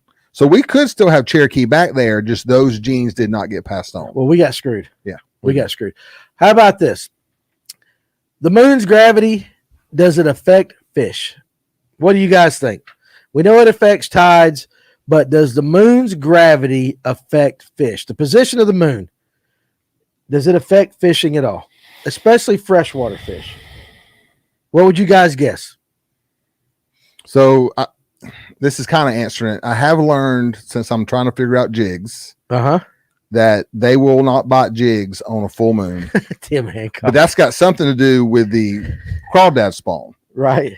So it's affecting the bait. I'm sorry. What is it? I'm back on the Indian. See, Tim Hancock's actually got some real Indian blood in him. Okay. He goes, it doesn't. He goes, my Indian blood does not keep me from sleeping.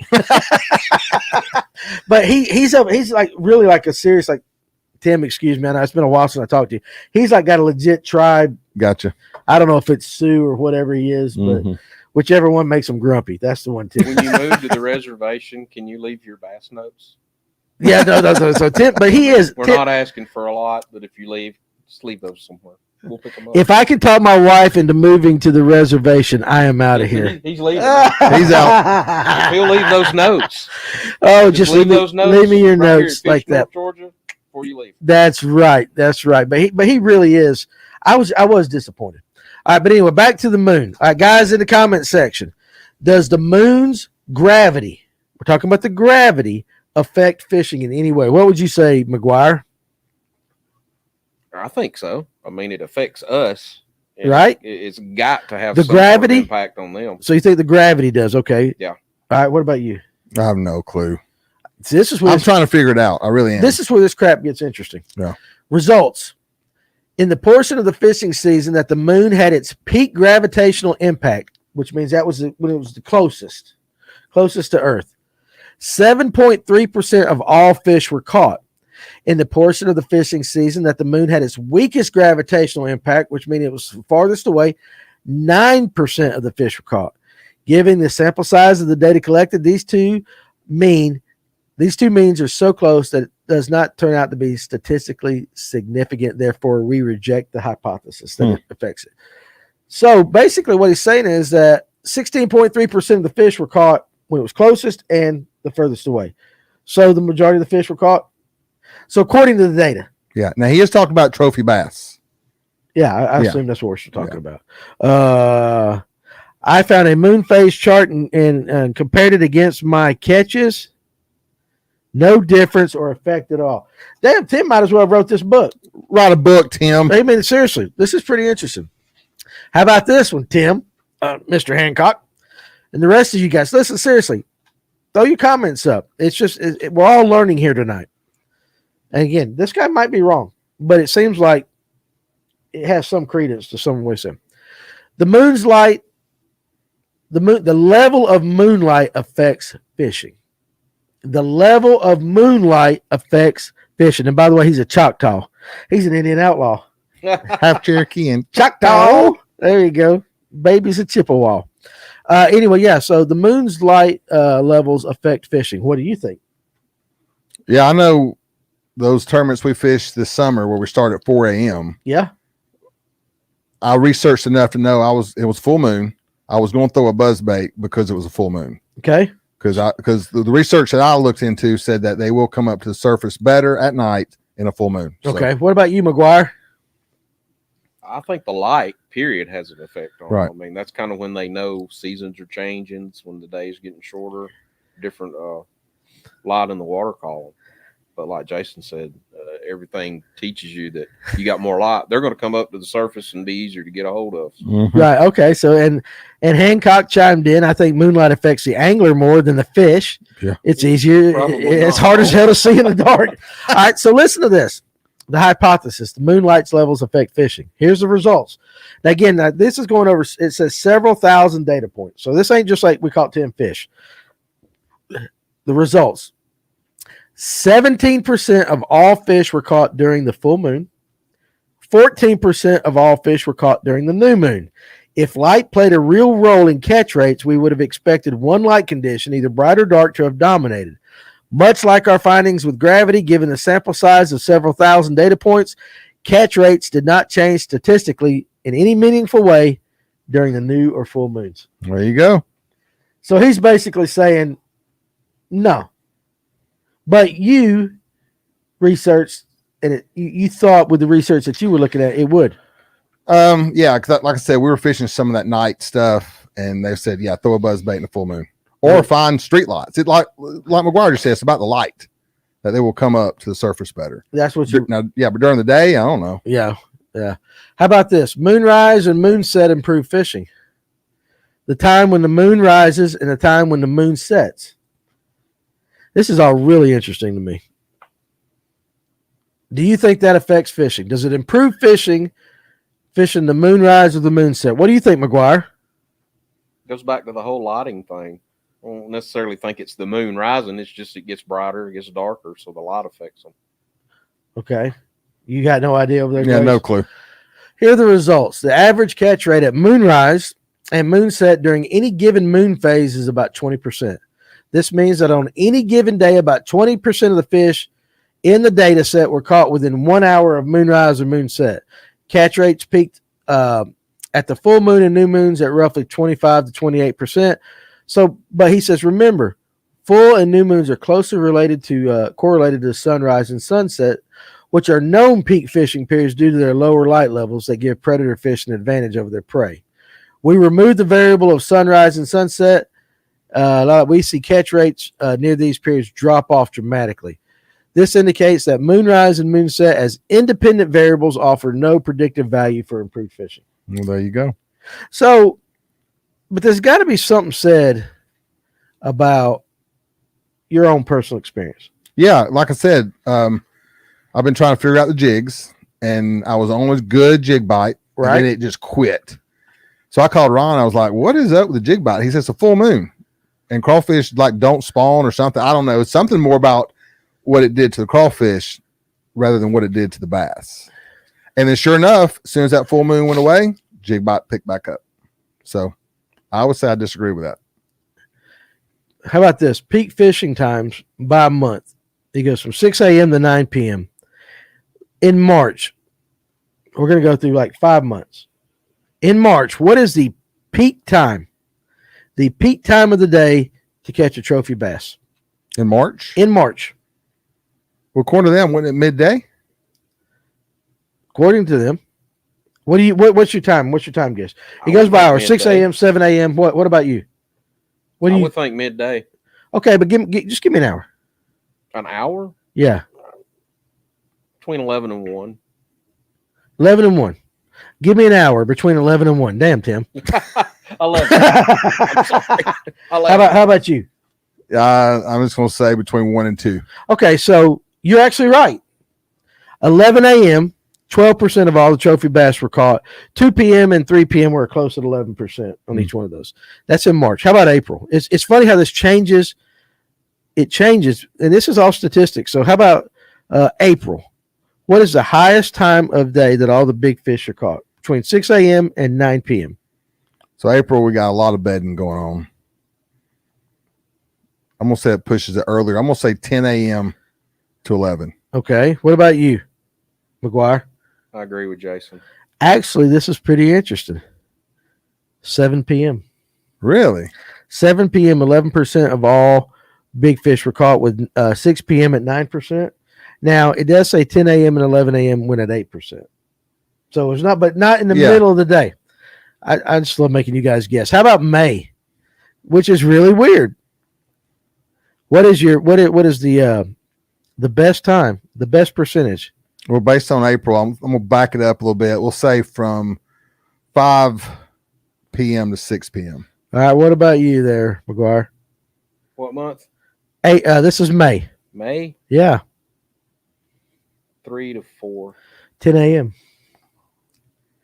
So it's kind of weird. It's like all over the place. But then we jump back to June. What time do you think is the best in June? I'll go ahead and give you guys this one. Yeah, give it to us. 7 p.m. and 8 p.m. 11%. The two highest. So basically, it breaks it down. 100%. It's got 3%, 6% on all this. And I think this was with the Texas share lunkers. So I'll go ahead and give you July. 8 p.m. 13%. I guess that's with the heat's coming in. Yeah. All right. August. 8 p.m. September. 7 p.m. October kicks it back down in the middle of the day. Highest was 11 a.m., but it stayed at like 12, 9, 11, 11, 10 through the middle of the day. And in November, this is very, very interesting. The peak time, the best time for all these trophy catches, you guys guess it, in November. I'm going to say we're back in midday. I'm going to say we're from 1 to 2. What about you, McGuire? Yeah, during the middle of the day. 2 p.m. Yeah. 2 p.m. with 3 p.m. finishing a close. Those summertime times, yeah, kind of makes me want to take a bass club, and I know fish care would be an issue here, right? but fish from noon to 8, because we always back it up and fish earlier, or just don't fish at all. But it's hot as hell. Oh, it's hot. It's absolutely hot as all get. Tim Hancock, I did a chart of the time of day of big bass catches, but I can't find the damn thing. Well, okay, so okay, let's kind of talk about and I skipped over the color. Let me find the color thing, because I made a point about that. But given what you've heard, according to this book, and again, this ain't the Bible, but according to this book, anything that you have heard today that makes you change kind of your mind as to how you fish, how you're targeting largemouth bass around here? Yeah, I think the midday thing is interesting. And I don't know if it's just a deer hunter in me, but I always think, first thing in the morning, last thing in the evening. But fish don't work that way. Right. But I think my mind kind of shifts toward the bite's going to be less midday for some reason. And obviously that's not right. Growing up, when did you and I catch our biggest fish? Early in the morning. Because we stayed up playing ping pong all Exactly. night. We would stay up playing waiting ping pong. for the sun to come up. Waiting for the sun to come up. Yeah. We didn't fish in the middle of the day that much. No. So, but we could have missed a bunch of fish. So that's just going. Wind. How about this? Impact of wind on catch rates. Calm conditions, 0 to 3 miles per hour. 20% of the catches. Oh, hell, I got to figure that. Anyway, a slight wind or a calm wind and a moderate wind, they were still really high. It's when the strong got 15 miles plus that your catch rate went way down. Rain did not have an impact. I'm looking for the color thing. What about you, Tim? So anything that you've heard in here so far that just kind of makes you go, I hadn't thought about that. The midday thing. I'm lazy, so sometimes I don't get up and go, and a lot of my fishing's done. I get to the lake late, but I seem to do a lot better during those times. So I want to read this. That's just for me. This is not the section that I came up with color, and hell, I don't even feel like looking at it. But as far as color goes, there's truth to the old adage of matching the hatch. However, when the color of local forage is unknown, there are some general color guidelines that can be adopted for high percentage fishing. Studies from the Berkeley Fish Research Databank have shown two-toned lures, dark on top, light on the bottom, tend to outproduce all other colors. Think of the silver and black coloring on the old standby Rapalas. Additionally, it's a good rule of thumb to stick with lighter colors in clear water or lighter days and darker colors in stained waters on darker days. Yeah, before we get to the thing, Jonathan Balin just said 2 to 3. Let me tell you why he said that. Why is that? Because every tournament we fish, it'll be 15 minutes before it's time to go back, and he'll get on them. He is a fourth quarter son of a gun. Drives me crazy. Well, do you think? I mean, what? And you got to be in at 3, right? Yeah. Why do you think that is? I don't know. I really want to, and I wish I'd have marked it, but again, I'm up here listening to Van Halen all day and jamming in there, and I didn't write down there the color. I really wanted to share with us the color of the Texas Sharelunkers. And I'll find it. You know, what I find interesting, though, is of all the stuff that we've talked to today, it's kind of regional. It's still kind of regional. So, but would you put Lake Lanier in more of the category of a California lake, Texas lake, or Florida lake? I would not put it in the category of Florida lake. California lakes tend to be deeper, and much more pressured because of the population in California. Yeah, so I've never fished in California, obviously, right? But just by what I've seen on TV and through this book, I would say, yeah. Well, I don't know, like some East Texas lakes, you can almost get into some lakes that's similar to Lake Lanier, right? So I don't know. I can't find it, but anyway, I will say this: that on the color thing, it said black and types of black. So I would guess that would be your black and blues and stuff. Also, your natural colors did come into play: your pumpkin, your green pumpkin. But 30% of all trophy catches, according to this, with the Texas Sharelunkers in the study he did, they came on black. And it said something about it being a silhouette. It's more the silhouette. It's not that they see black and it's like, oh hell, there's a bait that I eat all the time that's black. It's more the silhouette bass being able to see. Mm-hmm. So I don't know. How about something with this? Anything you've heard today, and McGuire, this can go with you or any of you guys in the comment section. Anything that you've heard today, you're like, this guy is full of it.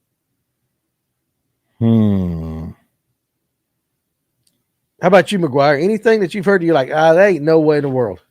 No, I mean, it all makes sense, whether we believe it or not. Or one guy commented that we've been wrong for years. Well, he's not wrong. We all be wrong, but we're still going to do what our confidence tells us to go do. And if it's still working for you, then you're not wrong. Okay, well, how about this? Let's see. The only difference between Georgia and California is side. I think you probably meant size. So we're probably on the same thing, but then again, and then how much does the blueback herring affect? Oh yeah.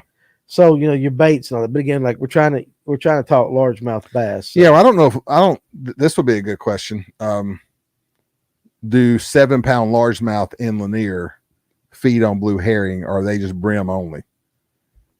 That's a good question. Are 7-pounders out there chasing herring? My best guess would be right now they're brim eaters. Yeah, brim and crawfish. Yeah. What about you, McGuire? What do you think? I don't think those big fish chase a whole lot. I think they set up shop somewhere, right, and let the little brim, crappie, whatever, move into their brush pile. And when they want dinner, there it is. Well, Ryan says as the brim cometh, and when the brim on Lanier, when they move, like you said, when they move up, which the full moon does affect the brim. Yeah, I think full moon affects the bait, which affects the fish. So it's kind of brim bed on the full moon. So it's kind of an indirect effect. Yes. Trickle down. Down. So I do remember reading this about the gravity of the moon. And it does say this in there somewhere. Your Lanier fish is like a Northern California lake, Michael Brooks. Well, there you go. Okay. Good to know. Good to know. Which makes sense. I remember Jason Johnson going out there with Cody Myers on one lake out there. Their best 5 spots were 40+ pounds. Oh my God. Oh, it's a picture in the hell. They're holding up 5 spots, and it's just like the fish, but they eat trout. Yeah. They eat trout. They said, I mean, like, you stick me in front of stick me in front of just meat. I'm doing keto. You know which one's going to be fatter. I got a question I brought up upstairs. Can I take us off direction for a minute? You can take us wherever the hell you want to go. All right. If we got guides watching tonight or people that know the guide world, I've had this thought for about 2 years. I think if a guide on Lake Lanier could figure out how to target largemouth and start promoting that and guiding largemouth trips, of course, you're going to run into spots. I think that would be highly successful. Like, I've never thought about paying for a guide trip, but if a guide on Lanier said, come on out, we're going to target largemouth only, and I have figured it out, I would pay for that trip. You agree? No, I agree. Yeah. I agree. Luckily, I know him and I get some trips for free. But we don't have a guy that just targets largemouth, do we? No, but I would say Underwood gets on him pretty good. Yeah. He gets on him. Yeah. He gets on him, but I don't know whether he can go out specifically and say, now take the spawn out. Yeah. Okay. Take the spawn out. Let's say in June.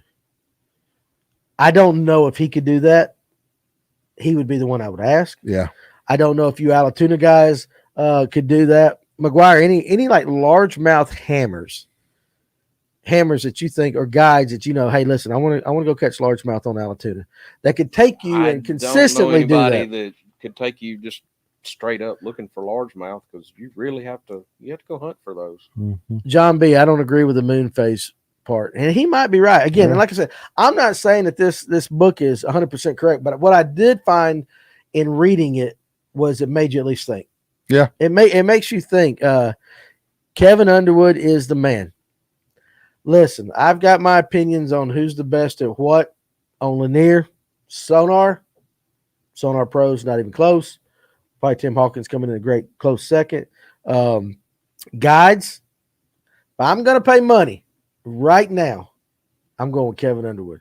Lip sticker fishing. And I don't know all the striper ones, but if I want to go try to catch, especially trophy size or sacks, I don't want to go drop shot for dinks. Mm-hmm.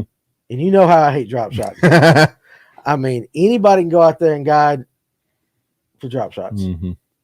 That's not calling anybody out. I'm just saying a lot of guys do that. But their job is to put that client on fish. Oh, that client wants to catch. That client wants to catch fish. So that's what I'm saying. I'm 22 pounders. Right. I'm not knocking that. Mm-hmm. If I want to catch trophies, right now, I think you might can go with Emil. Emil put you on some big. If Emil will show you his what he's really doing, you know what I'm saying. But I would do that. You know what? This is a pretty good compliment. I've said it before. Kevin impresses the hell out of me. And for those of you guys that don't know Tim is a good guy. Tim knows I like Tim. Very opinionated man, but for him to say that's a high compliment. Mm-hmm. High compliment. Kevin Underwood can come up here to Hartwell and catch a nice fat big bag any day of the week. Yeah, Underwood's getting some love. Getting some love today. I should get a commission. You should. I'm gonna call him up and say, Kevin, you need to watch like the last 30 minutes of the show. Absolutely. You know, Kevin, your mission, should you choose to accept it, it's largemouth only. Largemouth only. Largemouth only. You know what? That might be a hell of a challenge. Ooh. I like it. Ooh, a tournament. Largemouth only. A line in the sand. You can even go 3 fish. Ooh. Do you know how hard it would be to get guys to actually come out on Lake Lanier? Them spotted bass guys would not come out. You got a 3-fish tournament on Lake Lanier, and all you largemouth only. I'll do it. I'll sign up tomorrow. I think you and I can luck into 3 along the bank. Yeah. But I mean, we wouldn't win it. You might. I don't know. You and I kind of suck. Oh, we do. We suck. But you put us in a situation like that where they're not running 50 brush piles in 8 hours. That means you're not going to do because it's not fun. Right. And I hate it. That's stupid. And we just go start throwing jigs and stuff on rock ledges, looking for whatever. Yeah, I'd do it. A 3-fish largemouth only tournament. I'm in. What do you think about that? You heard it here, folks. I'm in. It's a challenges issue. So that, that's one of the things with our YouTube channel is we're going to start doing a lot of vlogging. We're going to start going out and hitting these lakes and video and all that. But we want to kind of issue some challenges to it. 5 different lakes, 5 species. And you catch bass on one, crappie on another, those kind of things. I think it would be interesting to go into these herring lakes where the spotted bass have absolutely took over and do a largemouth only. I'm in. I'm not willing to do what it takes to catch a 20-pound bag on Lake Lanier. A spot. It's just not fun. Yeah, it's just not fun to me. So yeah, like the funnest tournament I fished this year was on Hartwell last weekend, because I don't know what was going on over there, but it was dink only. And we knew that nobody was bringing in 20 pounds. Right. So we knew we were in the running the whole time, right? And everybody called like 4 times. It was a blast. John B says that sounds like fun. Let's go. I think we might see if we can make that happen. John B says I'm in. All right, so there you go. So okay, again, now listen, I'm not saying it's going to happen. I'm gonna say we'll see what it takes. What month would we do it in? Ooh, that's a good question. When would you have? So, like, listen, you know I love you. You got about 2 minutes. You're gonna keep this show going because I'm going over there and peeing. All right. Oh wow. It won't take that long. Okay, go ahead. No, but it won't. But it's a walk over there. Okay. It's a walk over. I'm old, man. How about this? You guys in the comment section, help Jason out right here, and you and McGuire could talk about it. And Allatoona could go too. You could throw one on Allatoona and one on Lanier. You could throw one on every lake, but let's just say Lake Lanier. Yeah. We could have a charity tournament. Hell, whatever. What month would be the best month to throw a 3-fish, largemouth only tournament on Lake Lanier? Can I say let's stay away from the spawn? Yeah, I don't think we should do it during the spawn. Yeah, let's not do it during the spawn. So anyway, you got to talk. Yeah. All right. So what month? And here's why I want to do this. So here's kind of my history with Lake Lanier. Mid-90s into the late 90s, fish Lanier a lot. And that's when spots were just nuisance. Like the goal in a tournament was to get away from the spots because they were all 10 inches, right? So I was conditioned to stay away from spots, look for largemouth. It was a lot of fun. Now we're actually looking for spots, obviously. But to take a tournament and say we're going to weigh in 3 largemouth only, and it's not going to be during the spawning season, what month? Y'all fire it in there. Put it in the comments. Put it in the comments. John B said I now agree through with Jason, not during the spawn. Yeah. Some other time. John B said now through February. Yeah. You can catch largemouth in the dead of winter on spinnerbait sometimes. Oh, by the way, rock crawlers last year in December, I caught some largemouth. So yeah, I think December might not be a bad option. Yeah, might not be. You could go early March, like before the spawn, like pre-spawn. That might be a good time. You ever gone to pee and you think your JoJo's facing one way and it shoots the other? Easy. Huh? Easy? You do that all the time? JoJo? I just called it. I didn't want to say it. So you thought it was facing one way, it's facing the other? I shot directly left. Okay. I thought you were talking about like back on you, like you got bigger problems. No, bro. no. We need to go to the doctor. September on Allatoona, largemouth only. That sounds cool. September? No. Yep. I just thought I was facing straight and it shot left. Okay. Shot me that ain't bad. Let's do that. September on Allatoona, largemouth only. Why September, Kevin? Give us that. That is the best looking SOB in all of fishing in Georgia. Yeah. He is 70-something years old. He's got that Sean Connery. Like that silver fox. Dude, he's a good looking fella. He is a good looking fella. Like if I could look that, like if I was single, yeah, and looked as good as he does in my 60s or 70s, yeah, I'd probably end up on the news. Something's going to happen. Somebody's going to shoot me. There's going to be. I mean, he is a good looking man. No. Listen. No Brokeback Mountain. McGuire. No Brokeback Mountain. I'm just saying the dude. Some people age. Yeah. Some age people, well. Brokeback fishing. No Brokeback fishing. No Brokeback Mountain. No. Danny, you need your glasses. No, dude. Listen. He said he's 71 before the drawdown. Okay. And you know why? You know why he's good looking? Because he brings me a pack of chewing tobacco every time he comes. There you go. Yeah, I can't afford that crap. No, he's good. Okay, so September before the draw. That makes sense for Allatoona. Yeah. But what about Lanier? Because it's not turning over yet. Yeah, so you got to do it before the turnover. You got to do it before the turnover. Let's actually put some thought into that. Okay. I think that would be. Allatoona gets nasty when it turns over. Well, that's because y'all over there by Ackworth. And I'll tell you what. Well, yeah, there's a lot of that too. But you run up some of those creeks. Yeah, the water's flowing. It doesn't affect it. But if you dart off somewhere, if we did Lake Lanier, look at that June largemouth lotto. That's it. Who June said that? Largemouth lotto. Who said that? Joe Georgia Finette. That's hard to say. That's it, bro. Because here's why I'm gonna say that.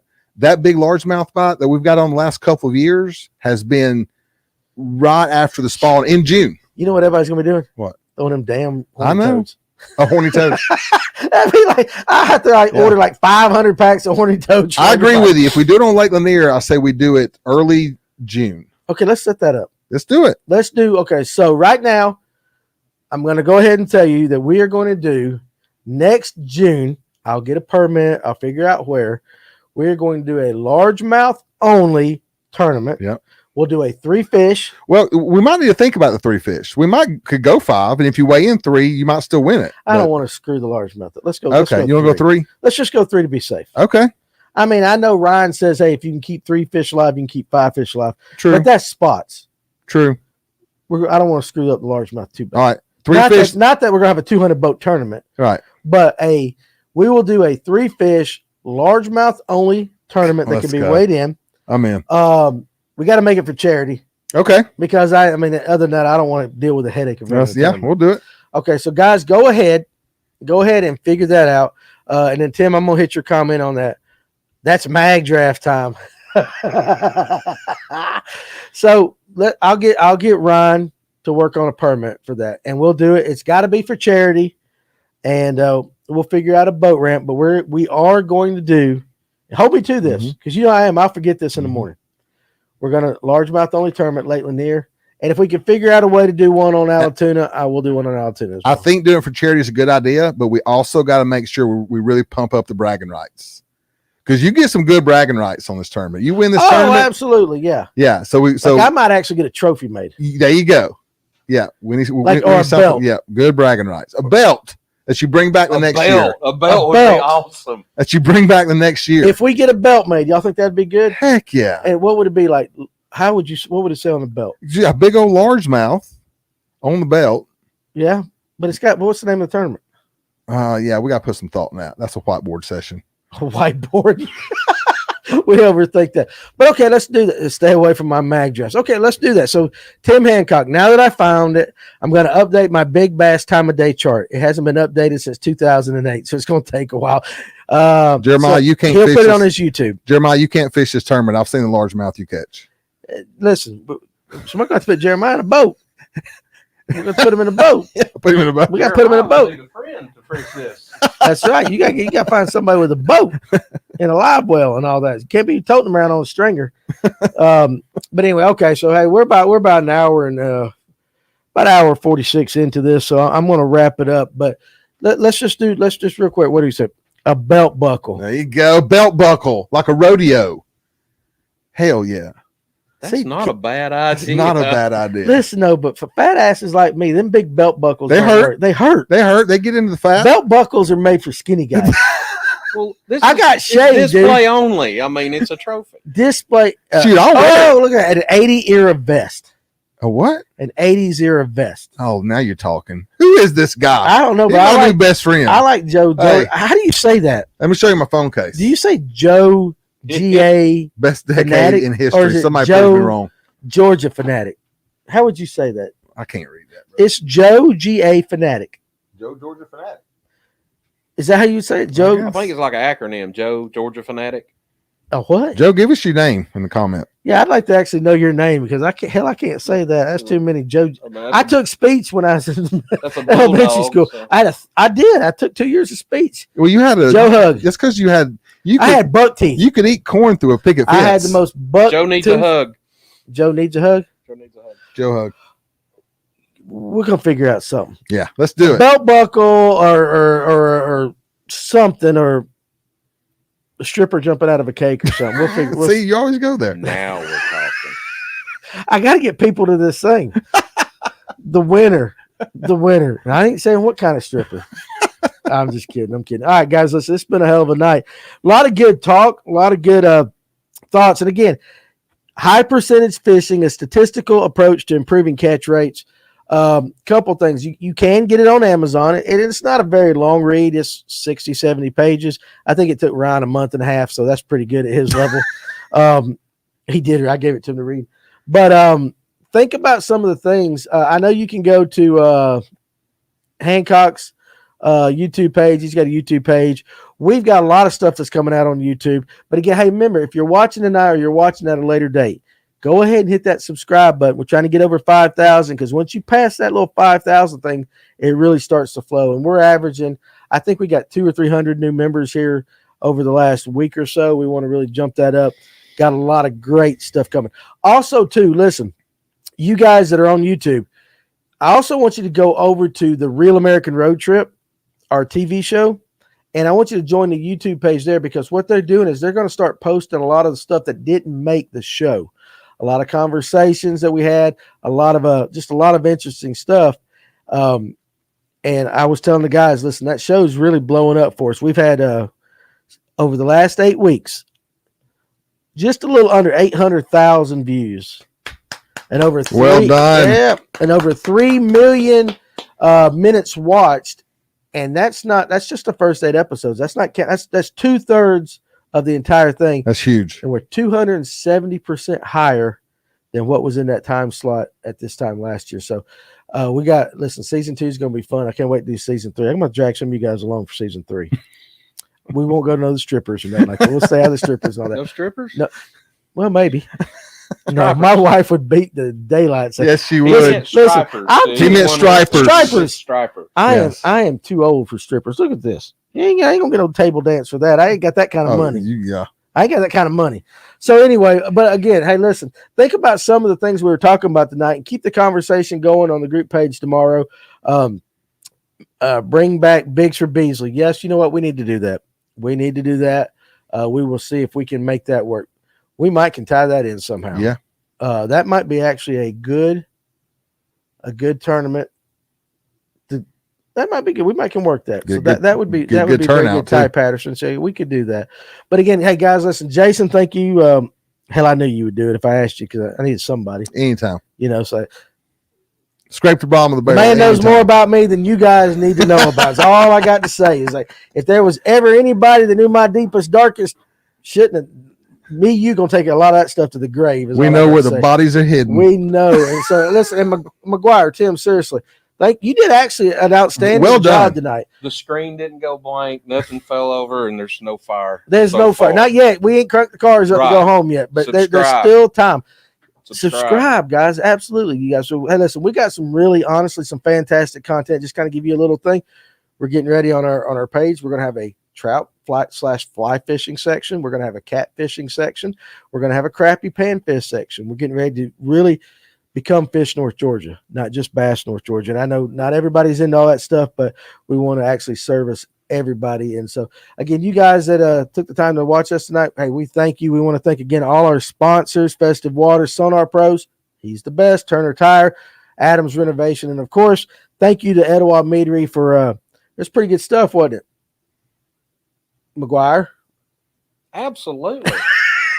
I'm still working on my granny's apple pie, dude. You only well, I'm not going to say how many.